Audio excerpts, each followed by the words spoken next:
Welcome to SportsBeat KC, the Kansas City Star Sports podcast presented by First Federal.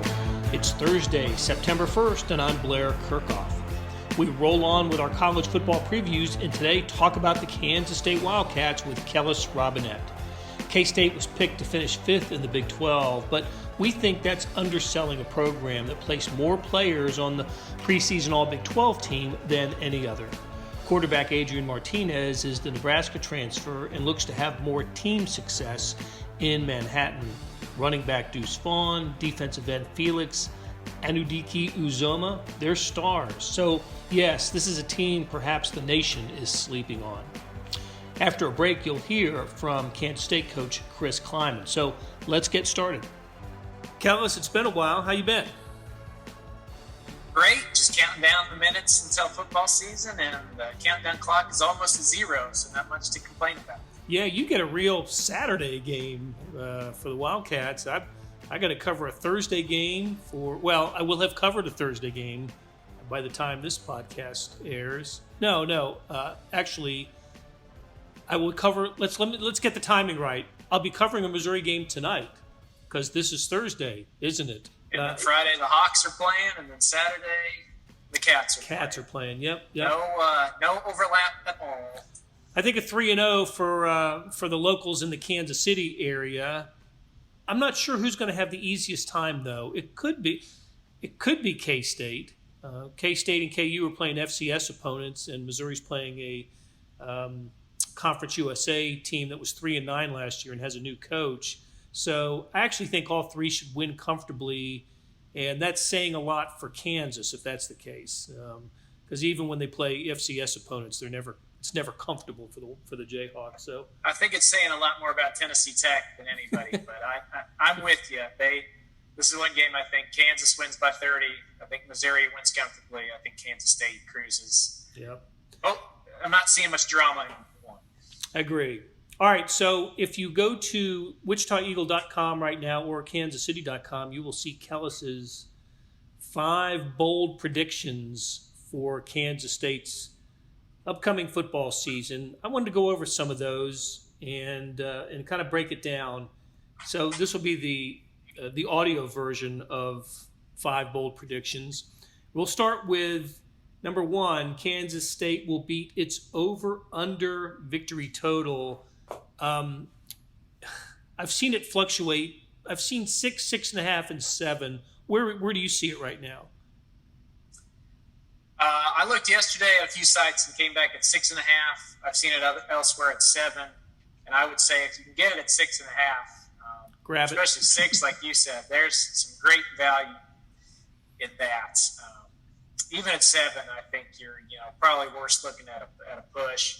My big debate trying to figure out what they were going to do all off season was between 8-4 and 9-3.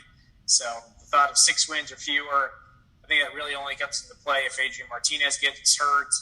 Things just go really wrong, like you never want to see happen. But if this team stays healthy, I think 7 wins would be deemed a disappointment. The great thing about that is would still be enough to get you the winning ticket if you bet the over. Absolutely. I will say that and break news to you, Kellis, that we want to have you on another podcast on Friday. I got that day right.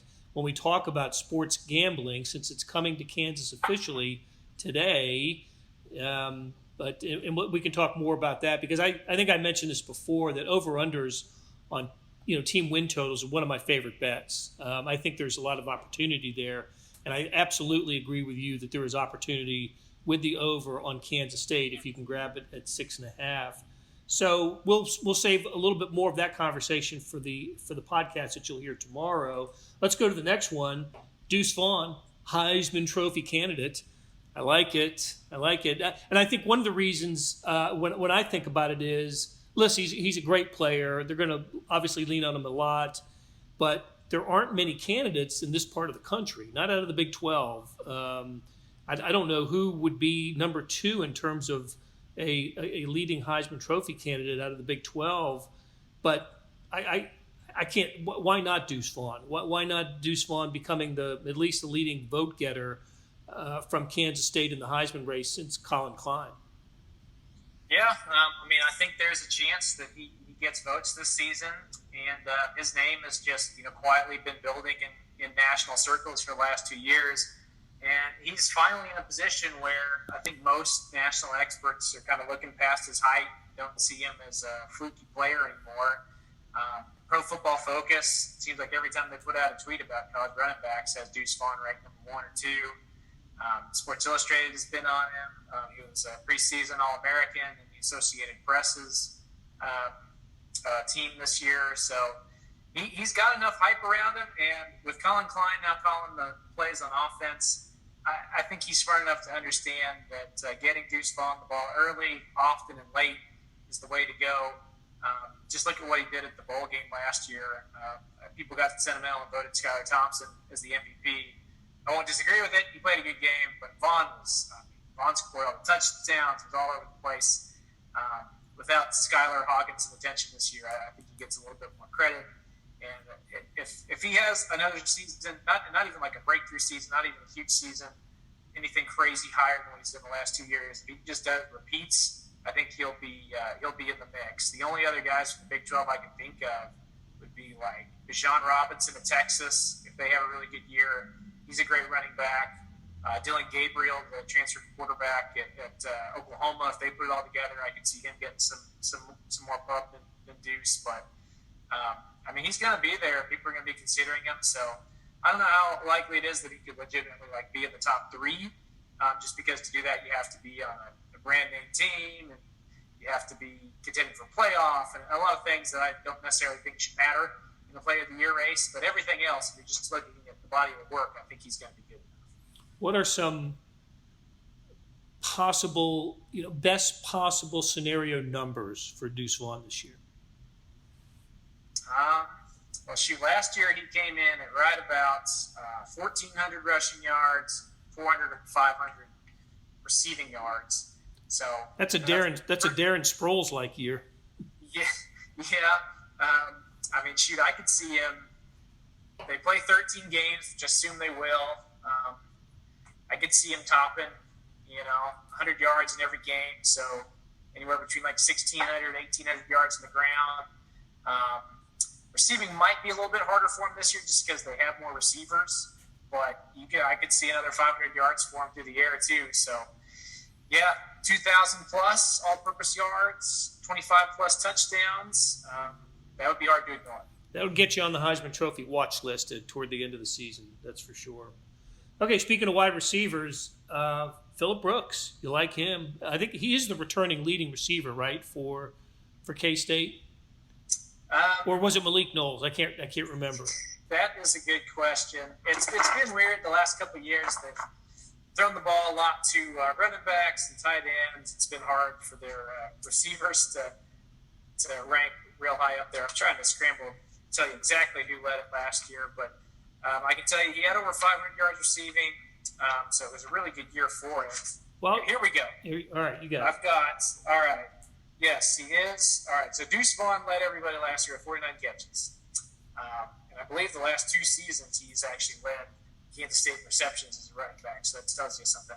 Yeah. But yes, Brooks was the number 1 receiver last year with 43 catches. I think he does it again, and I think he does it again handily. Malik Knowles is more of a deep threat kind of guy. Cade Warner is a little bit more of a security blanket, so is Deuce Vaughn. But I think Brooks is just going to be that guy in the slot who's always open, crossing routes, all kinds of stuff where Adrian Martinez can just dump him the ball and then he can go around and make something out of nothing with his speed. So I'm really high on him. I think he could. I don't want to set up unrealistic expectations here for him, but I think he could push for 1,000 yards. And that's something that doesn't happen a whole lot in the Kansas State system. No. And for that to happen, that means Taylor Martinez will have had a pretty productive season.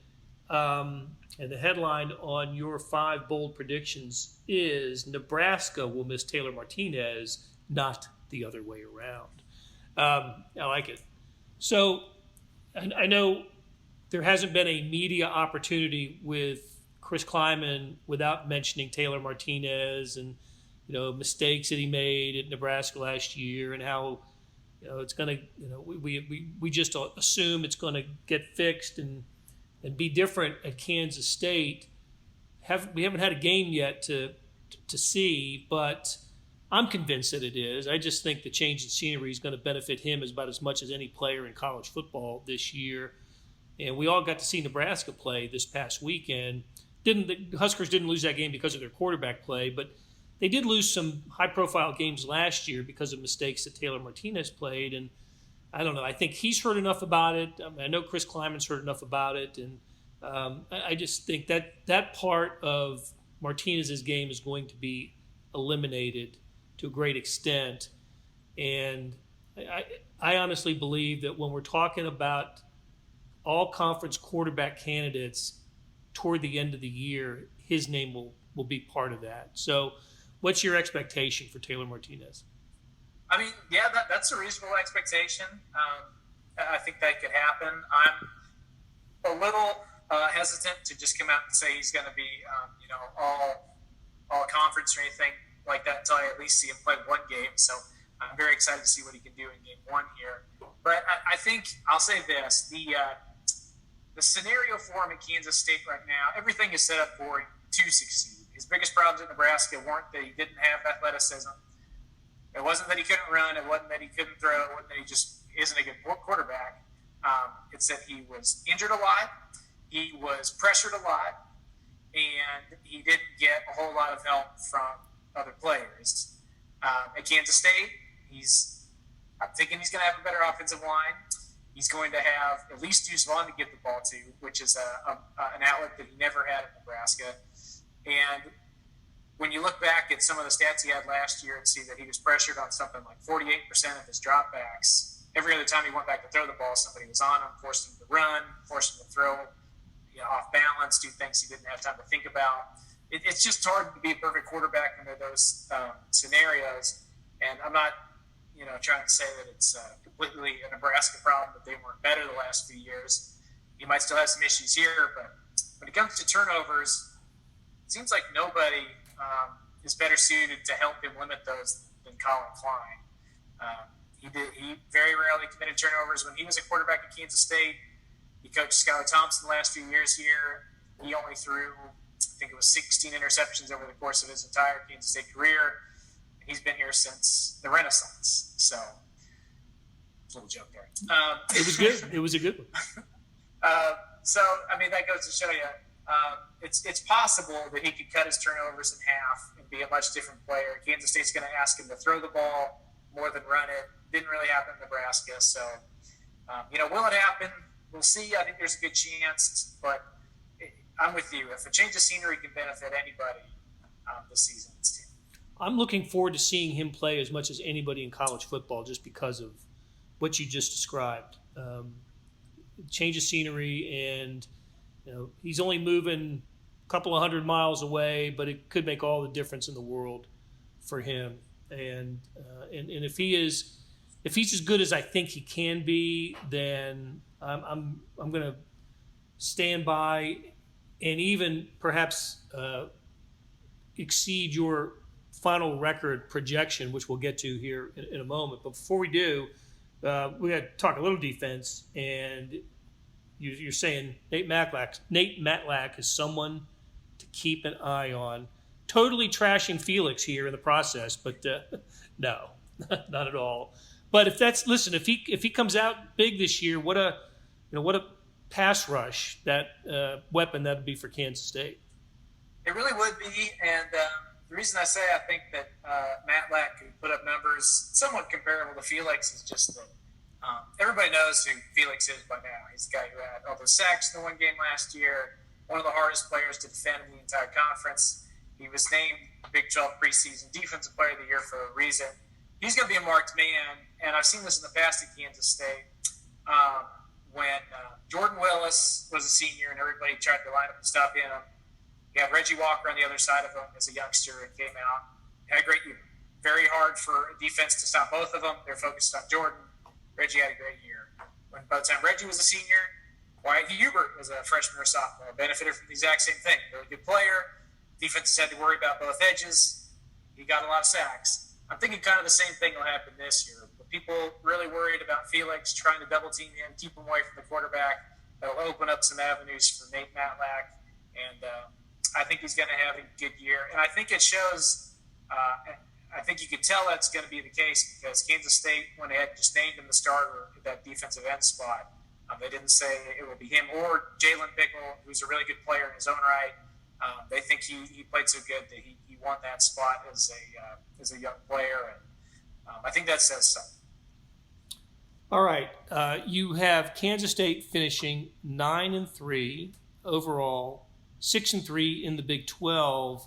That might get them a piece of second place into the Big 12 championship game. I know you didn't project all the other Big 12 teams, but 6-3 is, that's a second place, third place record. And again, that's something else I've mentioned. Kansas State it's the one school in the Big 12 that you would have thought may have been in the Big 12 championship game here in the era of the 10-team league, because it seems like everybody else has been in it. Iowa State and TCU and Baylor and Oklahoma State and Texas and Oklahoma, of course, not K-State. I think it's time for K-State to bust through and get there this year. Look, if it's in a good, that'll be a very good season for the Wildcats. Just like it's a very good season for anybody to reach the Big 12 championship game. I think this Kansas State team is entirely capable of that. How did you come up with a 6-3 record in Big 12 play for the Wildcats? Okay, so I think their hardest game is going to be, well, let me put it this way. I think there are some automatic wins on their schedule. So it wasn't very hard for me to project them to beat South Dakota, Tulane, Texas Tech, and Kansas.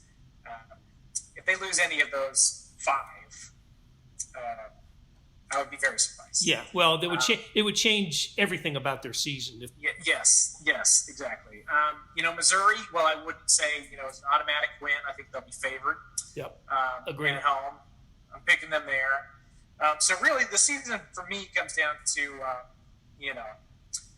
the games against Oklahoma, Iowa State. I'll say TCU, but I think they probably win there. Oklahoma State, Texas, Baylor. And the most interesting stretch to me is that they've got 3 in a row late in the year. Oklahoma State at home, Texas at home, at Baylor. Why is this so important? Not only are those 3 pretty good teams, there's 3 teams that Chris Klieman has never beaten before since he's gotten to Kansas State. Mike Gundy's had his number. Whoever the coach has been at Texas has had his number. David Aranda has had his number at Baylor.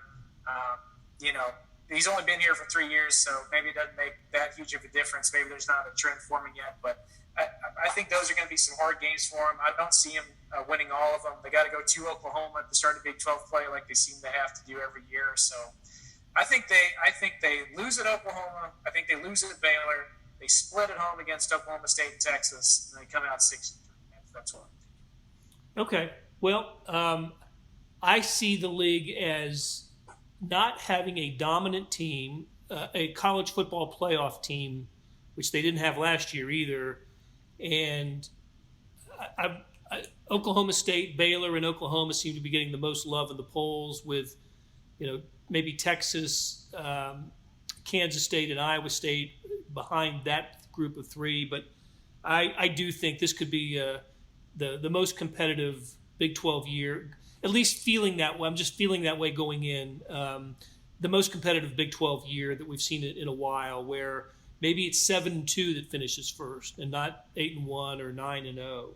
So go ahead. Yeah, I agree. I think there's going to be a lot of parity, and I think that's the reason why you're not going to see a Big 12 team reach the playoff. And I think that's why we need an expanded playoff, so whoever wins it does get in. But the wild card team to me in all this is Texas. I know a lot of people are just automatically down on them because they hate the Longhorns, whatever. I get it. They've underachieved before, but they've got Robinson. They've got a former number 1 recruit at quarterback. If those guys stay healthy and play well, I think they could really be – they would be a team I could see. I mean, they got to play Alabama, so they'll lose that game. But once Big 12 play gets going, I think they could be a team that makes it to Arlington. And then I also like Oklahoma, Baylor, and Kansas State. I didn't mention Oklahoma State in there, so that just shows you all those teams. And there's Iowa State just sitting there, and we don't know what they're really going to do without Brock Purdy and Breece Hall. So, I think they're going to be a There's going to be a lot. I think every week you're going to look at the scores in the Big 12, and there's going to be something that jumps out at you and say, wow, I didn't see that coming. And it's because all the teams are close. But will we see them? Will we see Big 12 games on ESPN in the future? That was the kind of the news of the day, that Big 12 is wanting to begin or has started beginning some. I don't know. Formal's not the right word. Communication with ESPN about future TV deals.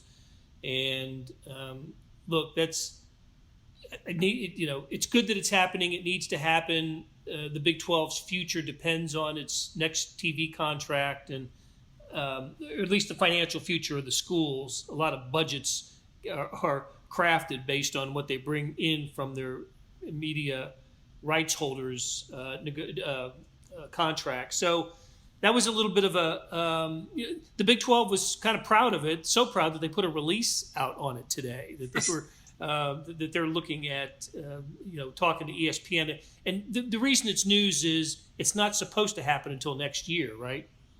Or at least next year. Right. Their current contract doesn't expire until the end of the 2024-25 athletics calendar. So theoretically, if they wanted to, they could wait all the way until 2024 to start negotiating things and not rushed into this. But I think it's a shot across the bow at the Pac-12. That was like their move in all this. As soon as they lost USC and UCLA to the Big Ten, they said, you know what, we're not going to wait around. We're going to start negotiating with our TV partners right now and try to be first to market, be the next power conference to have a TV deal. We can tell our members what they're going to make. We can tell other members that we might look about expanding with what we're going to make.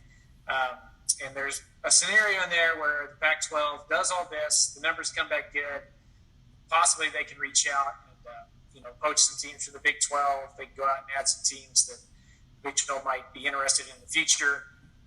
The Big 12, by doing this at the exact same time, at least exploring some talks, saying, hey, let's see if we want to talk about an extension, something like that.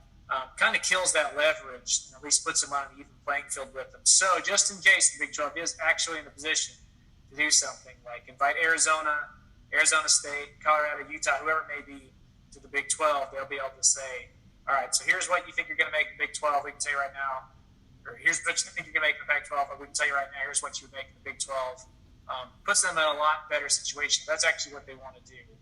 And you know what? Because they're doing this right now, they're not contractually obligated to be doing this. If the talks don't go great and they decide that they want to wait and explore some other options down the line, they can still do that too. So kind of the best of both worlds in that scenario. I think it's a good move from the Big 12 Convention. The other wrinkle is if some kind of agreement is reached for the future or a deal that would replace the remaining years on the current deal and then begin another 12 or 15-year contract, then Texas and Oklahoma could leave the Big 12 for the SEC earlier than the 24-25 school year, just as if the same thing happens in the Pac-12 and they get an extension on their deals, UCLA and USC could leave for the Big Ten earlier.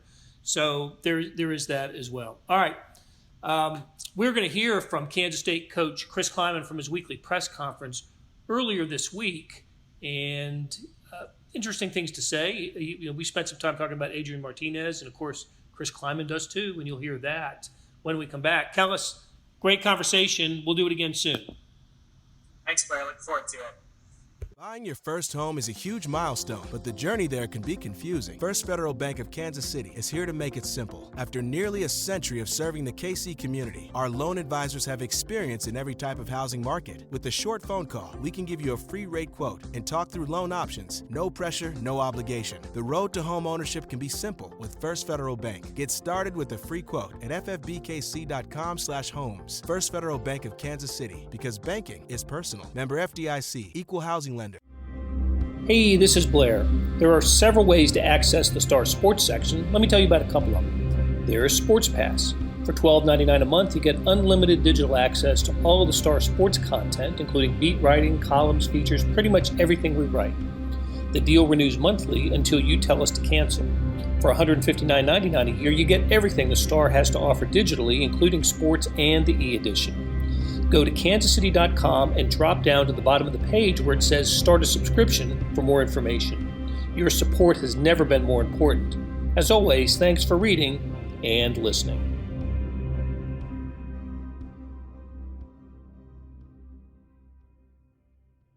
Here is Kansas State Coach Chris Klieman from earlier this week. The first question is about quarterback Adrian Martinez. I don't know if I thought he was going to be any different than what he is. You watch game tape. That's what we mainly had from Nebraska days. And then just watching the way he's developed over the last 30 days in particular since we started camp, how much more confident he is. He's in rhythm. He understands where people are supposed to be. He's got a good rapport with the receivers and tight ends and backs. And so same way with Adrian. I think he's just excited to play. Follow up to that. When you looked at the game tape of Adrian, did you see any commonality to what was causing some of his mistakes when he was up north? No, I didn't look at it in that respect. I looked at it more just a skill set and what we could do and what Coach Klein could do with him. Probably emphasize more of the positives of what we thought he would be able to do, and we're excited to cut him loose and let him play.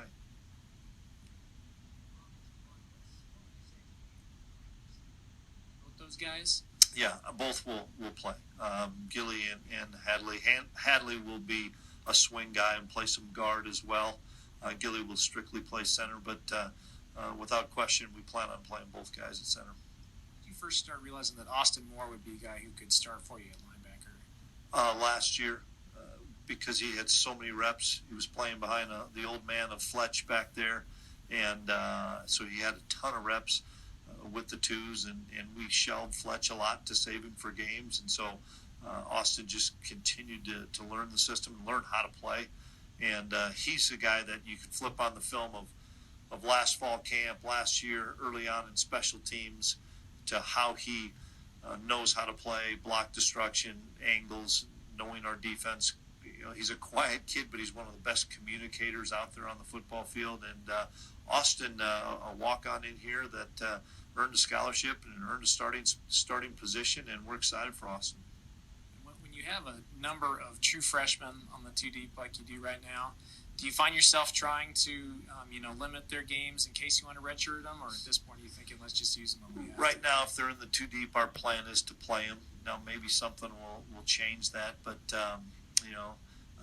there's a handful of guys that we've earmarked that we're going to play, and maybe even a few more. You just knock on wood that you don't lose some older guys that are experienced guys, but we've done a really nice job of, whether it's on special teams or on offense, defense, finding ways to get those guys repetition late in fall camp when you start to focus on game planning, trying to get some of those really young players or redshirt freshmen more reps against each other so that they feel more comfortable when you have to throw them out there and the lights are on. Coach, when you look at South Dakota, a team who arguably maybe should have beat Kansas last year to open the season, they're an FCS playoff team. They return their starting quarterback. What are some challenges that they present to you?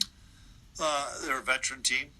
They're big up front, offensive line. I think 4 starters return. Really impressed with the quarterback. Quarterback has played a lot of football for him, has made really good decisions, played a lot of games. So you have an experienced offensive line returning quarterback, it's a good place to start from. I think they're active on defense. Really good linebacker.